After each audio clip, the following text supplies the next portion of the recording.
culture and performance in an international context. The literature on culture and organizational performance from an international perspective is deep in some areas but less so in others. Moreover, like much of the other literature on culture, it is somewhat dated. Researchers from France and the United Kingdom have, for example, found that the connection between culture and growth was stronger than that between culture and performance. 65 researchers there also found that leadership and culture are linked, certain types of leaders encouraging different types of culture, and certain organizational cultures encouraging leaders that support those cultures. 66 Lee and Yu examined relationships between culture and organizational performance in Singaporean firms, and found that industry sector may affect the types of cultures that emerge, for example, team-oriented in hospitals, task-oriented in insurance firms, and humanistic-oriented in manufacturing firms. 67 In addition, the strength of the culture was positively related to performance in firms that were able to adapt to changes in the environment.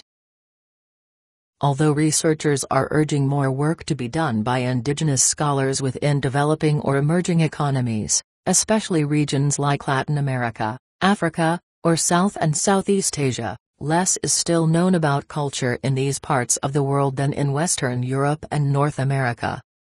Further, although culture and performance have been examined from the perspective of international management and multinational firms, they have received less attention from the perspective of local firms in emerging economies.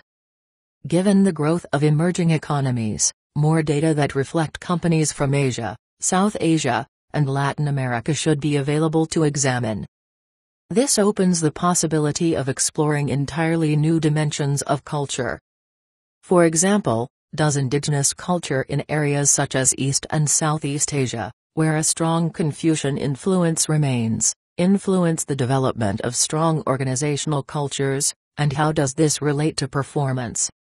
Many transition economies that are moving from planned to market-based systems have now had 20 years of, generally, open economic conditions.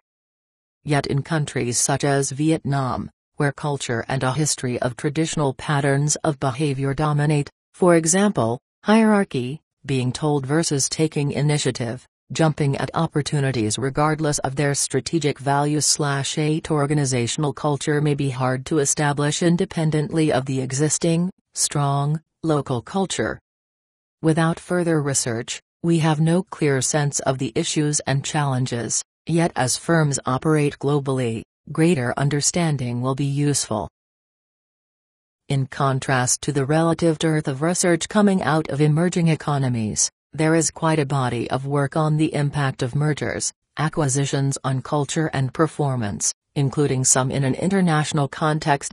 69 As international mergers and acquisitions have increased in the last 2 decades, they have faced challenges of having to blend cultures, and performance has not always been as hoped for. This should not, however, come as a surprise.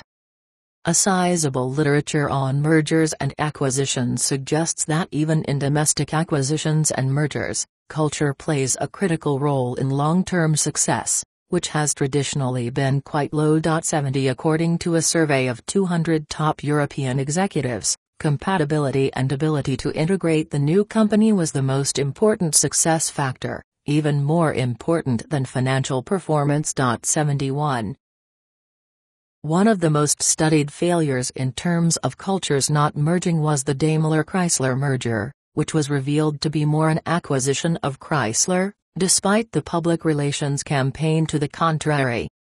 Within 1 year of the 1998 merger, only 1/3 of the Chrysler executives remained. Within 2 years, all the top U.S. executives had left, retired, or were fired, and board size fell from 17 to 13, of which 8 were Germans and only 5 were from the United States. Ultimately, Daimler sold Chrysler to Cerberus Capital in 2007. A major reason for the failure, according to both scholars and executives who were willing to comment on it, was that the organizational cultures of the German Daimler and American Chrysler were like oil and water, completely incompatible and unable to mesh.